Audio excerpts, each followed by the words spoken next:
Si alguien está pensando en viajar por carretera y un desconocido le recomienda un atajo para ahorrar tiempo, mi consejo es que jamás lo tome. No importa cuánto combustible tenga, cuántas horas quiera ahorrar o qué tan seguro parezca el camino. Hay rutas que dejaron de pertenecer a los vivos hace mucho tiempo y, aunque los mapas todavía las marquen, es mejor fingir que no existen. Lo que voy a contar ocurrió en octubre de 2022. Hasta hoy sigo sin mencionar el estado ni el nombre del poblado porque varias personas desaparecen cada año en esa región y no quiero que mi familia vuelva a relacionarse con aquel lugar. Lo único que diré es que el camino atraviesa una extensa zona de cerros secos, barrancas profundas y kilómetros interminables donde el teléfono deja de funcionar casi desde el primer tramo. Mi esposa y yo regresábamos de visitar a unos familiares. Ya era tarde y queríamos llegar antes de la medianoche. En una pequeña fonda, un hombre mayor nos comentó que existía una desviación que nos ahorraría casi una hora de camino.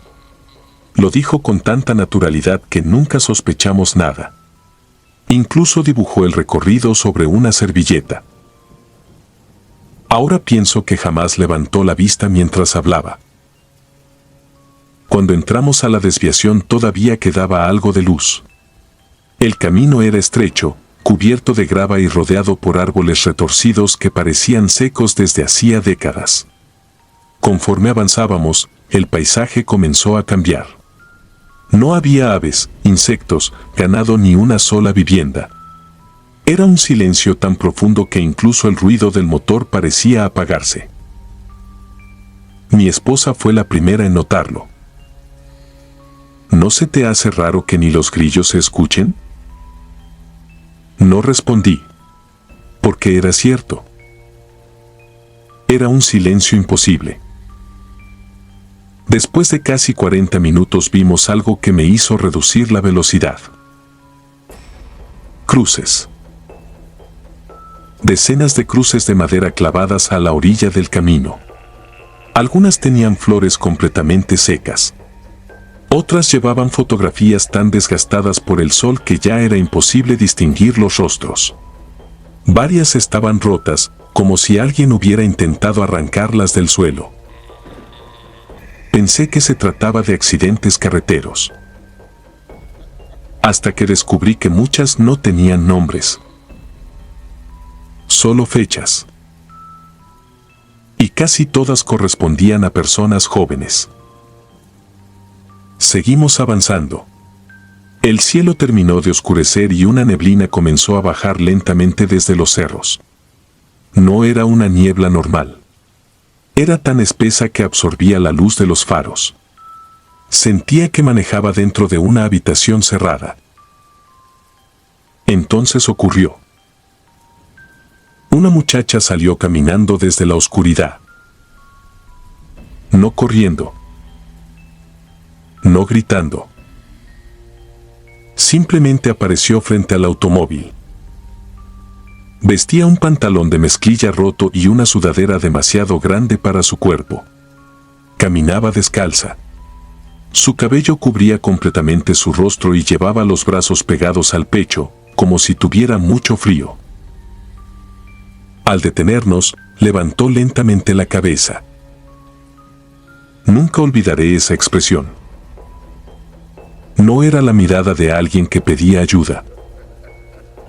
Era la mirada de alguien que había dejado de esperar que alguien pudiera salvarla. Bajé apenas unos centímetros la ventana para preguntarle si estaba bien.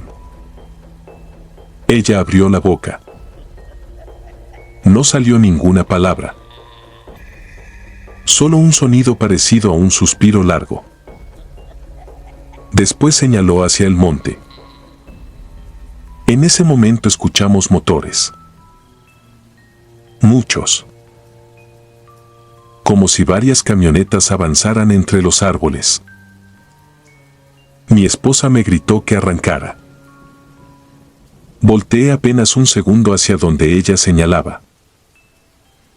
Había luces. Luces blancas moviéndose lentamente entre la vegetación. Cuando regresé la vista al frente, la muchacha había desaparecido. No caminó. No corrió. Simplemente ya no estaba. Las luces comenzaron a acercarse. Aceleré con todas mis fuerzas. El automóvil derrapaba sobre la grava mientras aquellos motores parecían perseguirnos. Nunca alcanzábamos a ver los vehículos completos. Solo los reflejos de sus faros filtrándose entre los árboles, siempre a la misma distancia. De pronto el tablero empezó a fallar. Las agujas bajaron hasta cero. Las luces interiores parpadearon. El motor seguía funcionando, pero el velocímetro marcaba que estábamos detenidos. Entonces escuchamos el primer golpe. No provenía del camino. Venía del techo. Como si alguien hubiera caído sobre el automóvil. Después otro. Y otro más. Pasos. Lentos. Descalzos. Caminaban encima de nosotros. Mi esposa comenzó a llorar mientras repetía que siguiéramos avanzando sin mirar arriba. No sé cuánto tiempo conduje así. 5 minutos. Media hora. Una eternidad.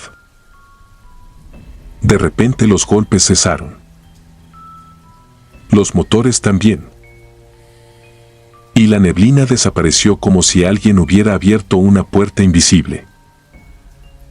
Volvimos a la carretera principal. Nos detuvimos en la primera gasolinera que encontramos. Los empleados salieron alarmados al ver el estado del automóvil.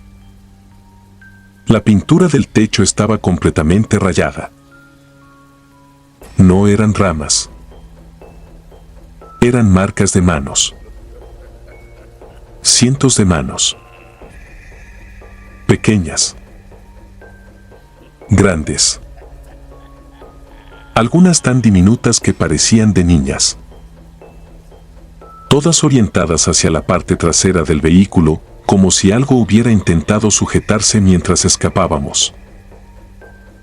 Un policía que llegó minutos después escuchó nuestra historia sin interrumpirnos. Cuando terminé, solo preguntó una cosa.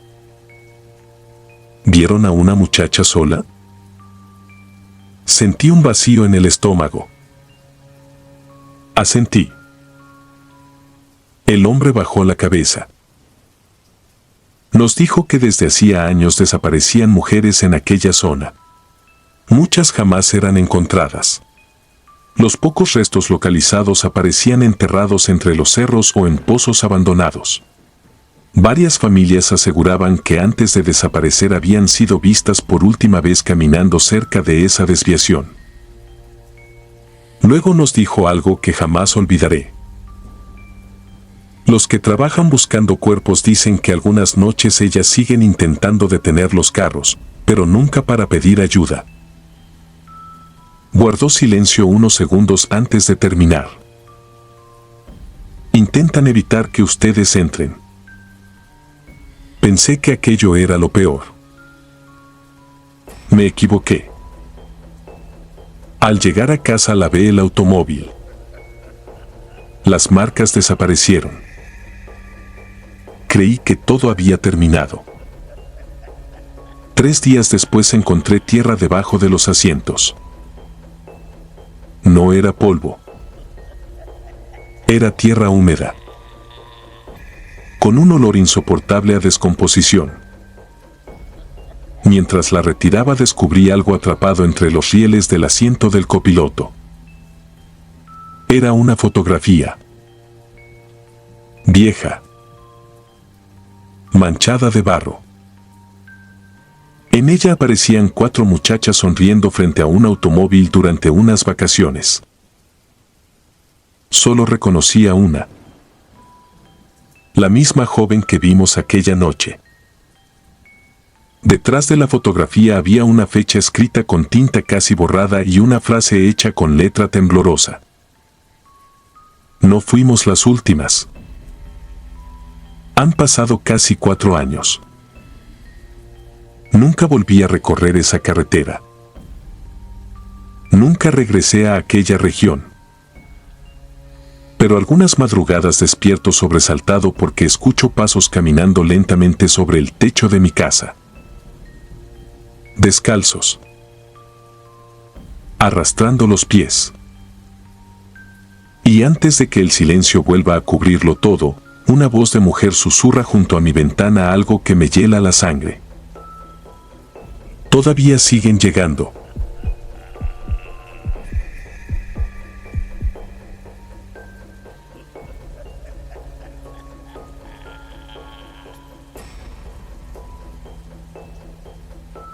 Nunca me ha gustado manejar de noche, menos en carretera y mucho menos cuando llueve. Pero en octubre de 2018 no tuve opción. Mi hermana Mariana y yo veníamos de regreso de unas vacaciones cortas en la Sierra de Hidalgo. Habíamos salido tarde por culpa de una ponchadura y, cuando tomamos la carretera rumbo a Pachuca, ya pasaba de la medianoche. El frío era tan fuerte que el parabrisas se empañaba por dentro y la lluvia caía en ráfagas gruesas, violentas, como si alguien arrojara cubetas de agua contra el carro. Yo manejaba despacio, con las 2 manos apretadas al volante, siguiendo apenas las líneas blancas del camino. Mariana iba de copiloto, envuelta en una chamarra, grabando con su celular para subir historias. Decía cosas para hacerse la graciosa, que si la carretera parecía de película de terror, que si íbamos a terminar saliendo en las noticias, que si solo faltaba que se nos apareciera alguien pidiendo aventón.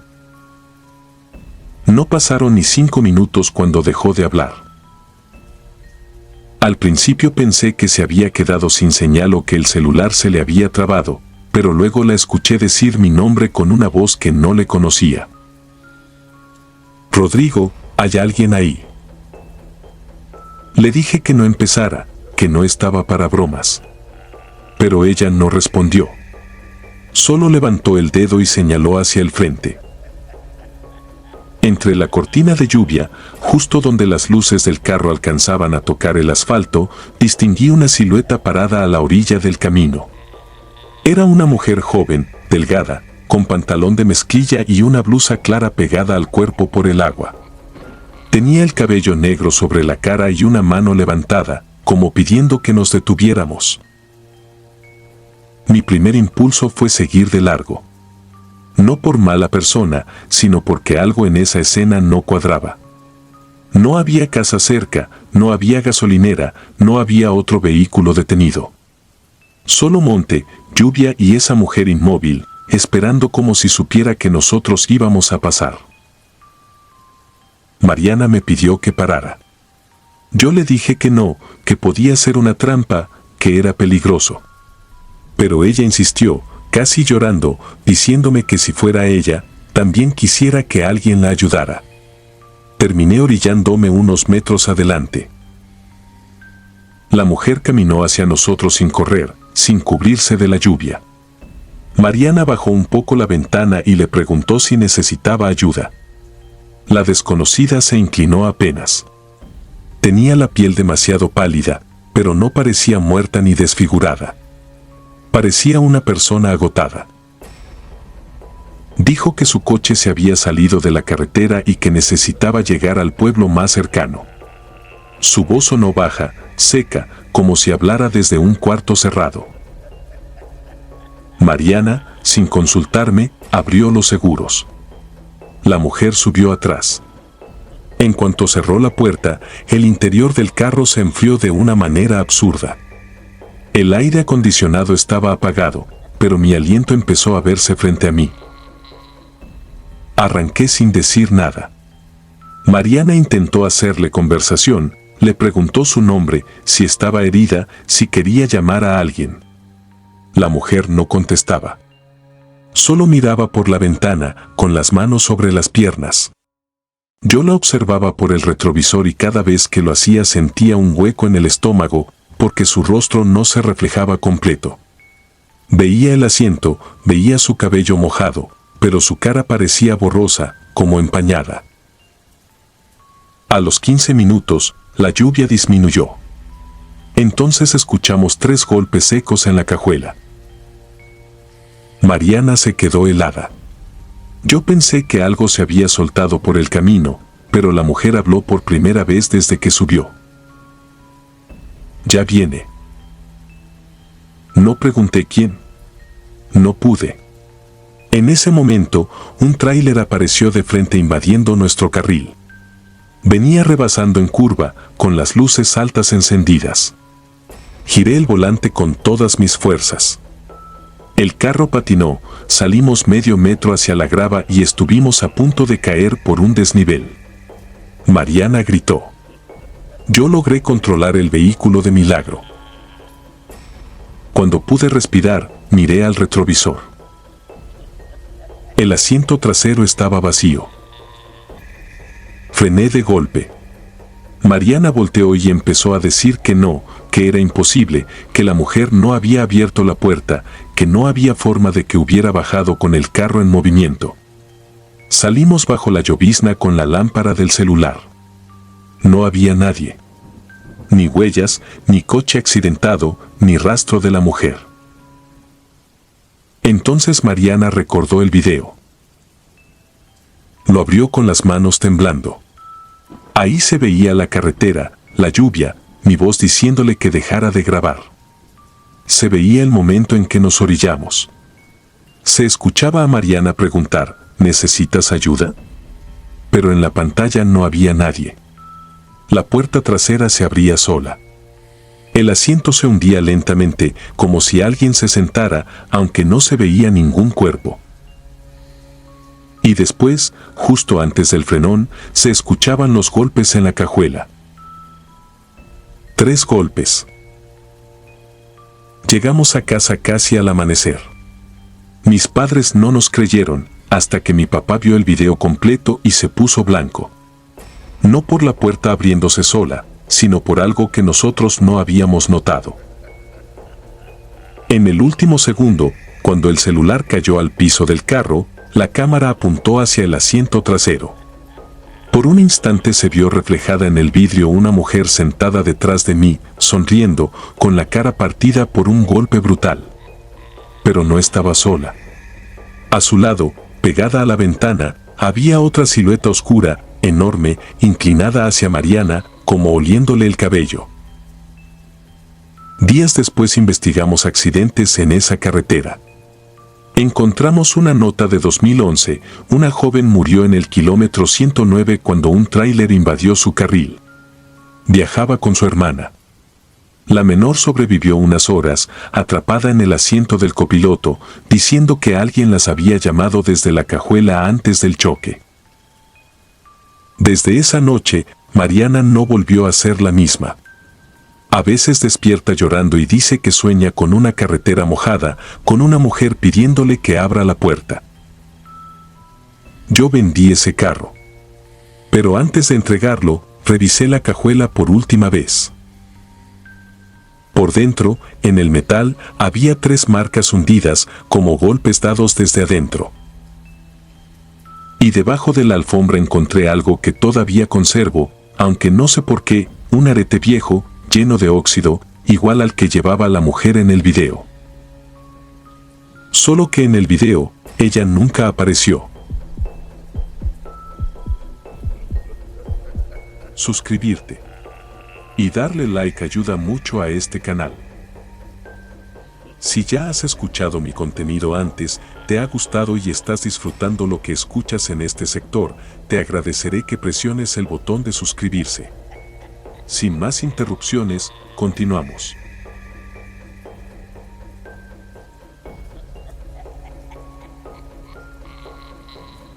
Nunca me gustó manejar de noche por carretera.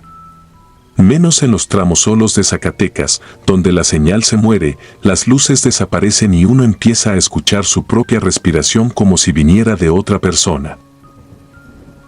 Esto me pasó en 2018.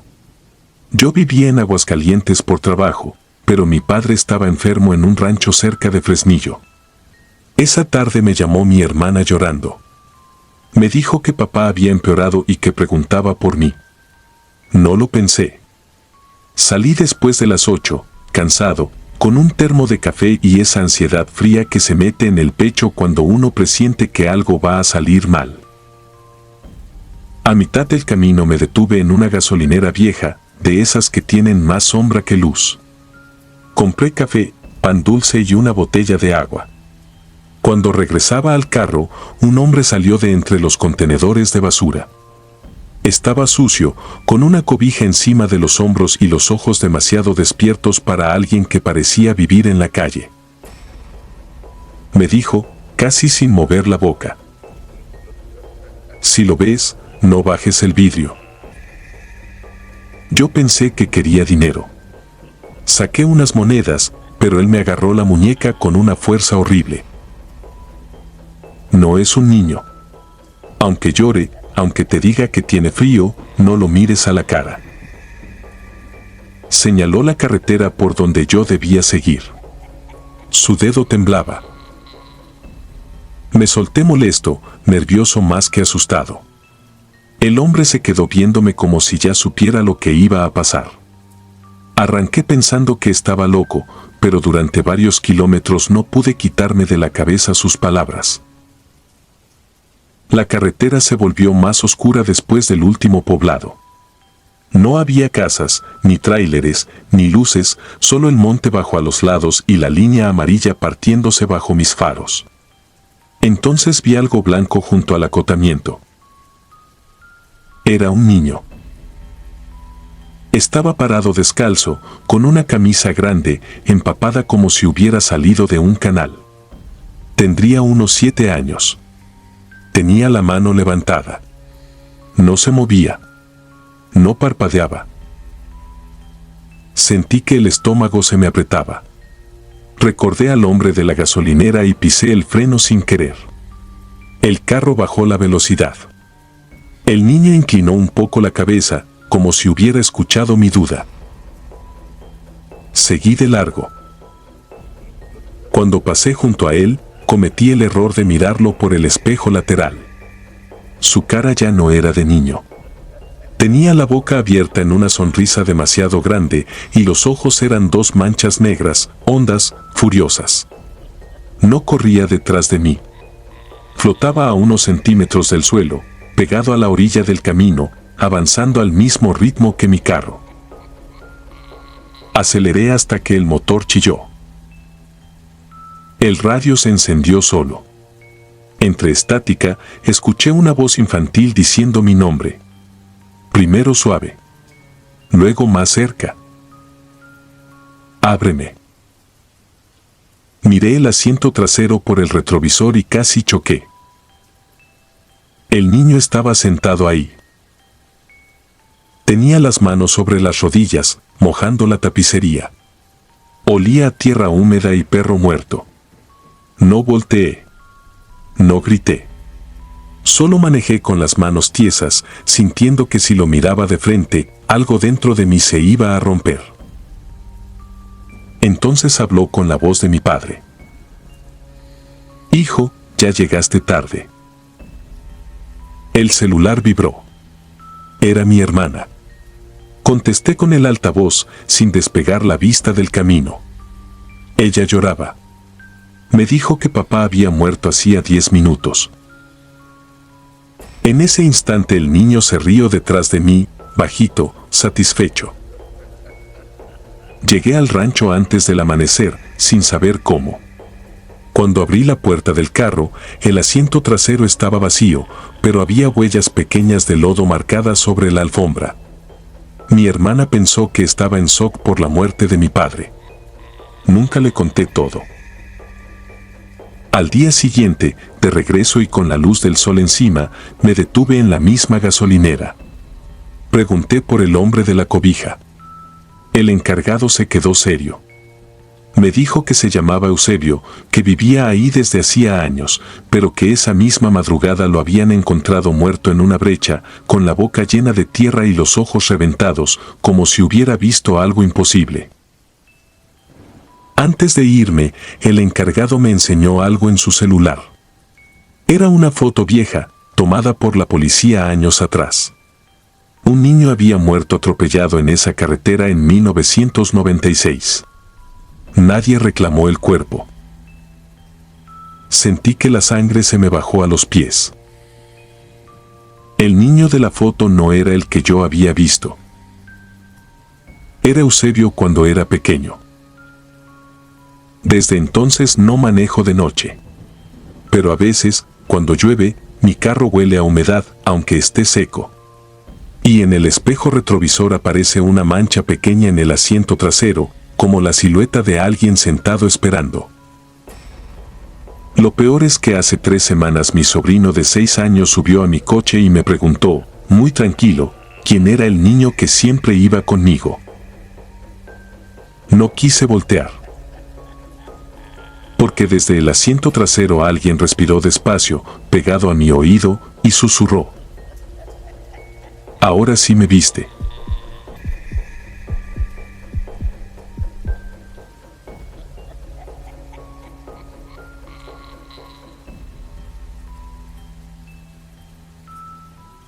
Me llamo Ernesto Valdivia, y todavía hoy me cuesta manejar de noche por carretera, sobre todo cuando el camino se mete entre cerros y no hay casas, ni postes, ni luces que le recuerden a uno que sigue en este mundo.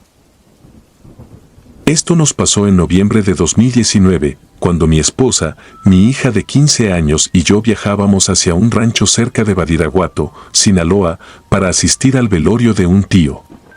Salimos tarde por culpa de mi trabajo, y aunque mi esposa me insistió en esperar al amanecer, yo cometí el error de confiarme. Según el GPS, faltaba poco más de 1 hora.